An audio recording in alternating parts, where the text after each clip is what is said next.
Religious refugees helped found this country. Spiritual pioneers helped settle it. But nowadays, there's no need to hitch up a wagon to start a new congregation because the frontier of religion in America has moved online. And tonight, we will meet a very young man, a rapping preacher with an exploding internet audience and a truly unorthodox message. Here again, ABC's Neil Karlinsky for our series, Faith Matters. What if I told you Jesus came to abolish religion? His rap video has been viewed more than 22 million times. Jesus and religion are on opposite spectrums. See, one's the work of God, but one's a man-made invention. It is a slickly produced YouTube video from a guy no one had ever heard of, a born-again Christian who makes the provocative and now viral claim that he hates religion but loves Jesus. I mean, if religion is so great, why has it started so many wars? Why does it build huge churches but fails to feed the poor? His catchy symbol, Jesus, is greater than religion.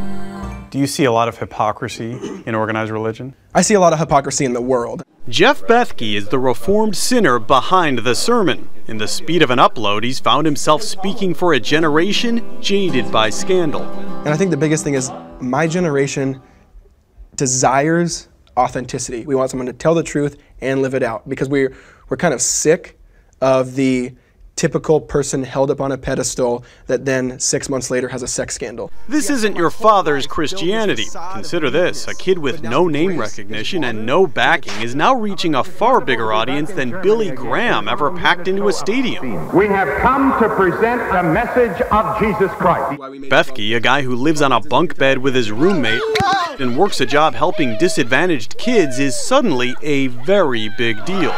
Churches and universities across the country want to bring him out to speak and perform. But now that I know Jesus, I boast in my weakness. At a recent church service, we found young people swarming him for autographs and pictures and talking about his video like it was the latest Justin Bieber hit. It's all over Facebook, it's all over Twitter, it's everywhere. It's like becoming some global kind of uproar, it seems like. But not everyone's a fan.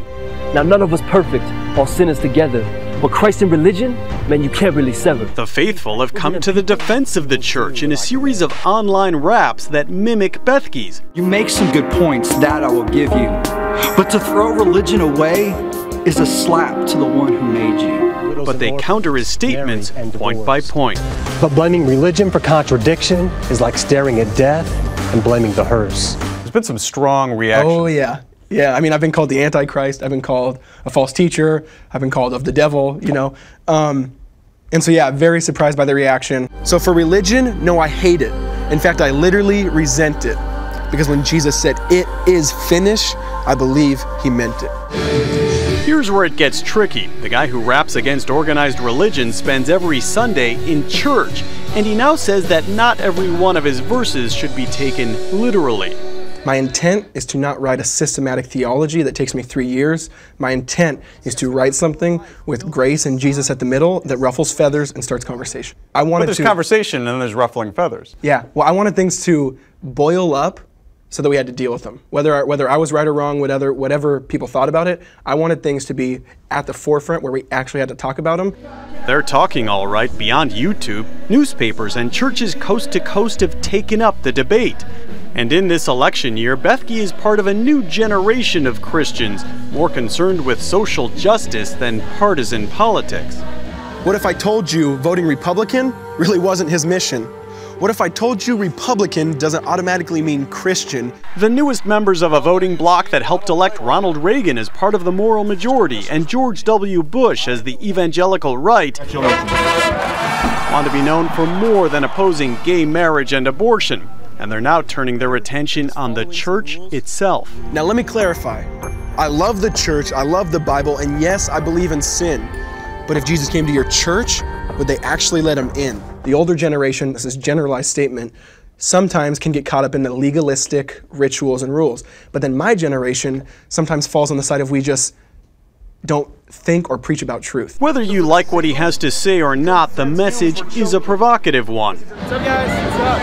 And Bethke himself, well, he says he's just a kid from the hood with ambitions to have his own flock. Jesus, he loves and accepts us. And a church. That's right, a church which won't follow the mold. I'm Neil Karlinski for Nightline in Puyallup, Washington.